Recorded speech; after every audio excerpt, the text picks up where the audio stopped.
ദുബായിൽ ഡ്രൈവറില്ലാ വാഹനങ്ങളെ നിയന്ത്രിക്കുന്ന ഓപ്പറേഷൻസ് ആൻഡ് കൺട്രോൾ സെന്റർ തുറന്നു.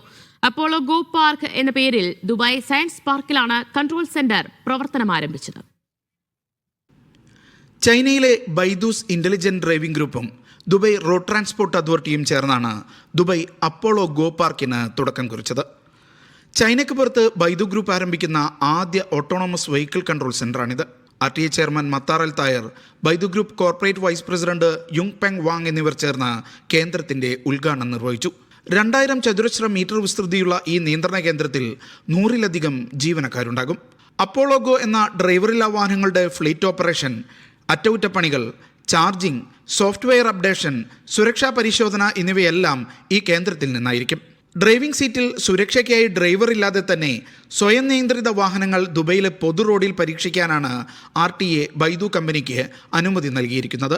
1000 അപ്പോളോ ഗോ സ്വയം നിയന്ത്രിത വാഹനങ്ങൾ ദുബായ് റോഡുകളിൽ ഇറക്കാനാണ് കമ്പനി ലക്ഷ്യമിടുന്നത്. കഴിഞ്ഞ വർഷം ജൂലൈയിലാണ് വാഹനങ്ങളുടെ പരീക്ഷണത്തിന് കമ്പനിക്ക് അനുമതി ലഭിച്ചത്. ഈ വർഷം ആദ്യപാദത്തിൽ അപ്പോളോ ഗോയുടെ ഡ്രൈവറില്ലാ വാഹനങ്ങളുടെ സേവനം ദുബായ് നഗരത്തിൽ പൊതുജനങ്ങൾക്ക് ലഭ്യമാക്കാനാണ് ലക്ഷ്യം. Media 1, Dubai.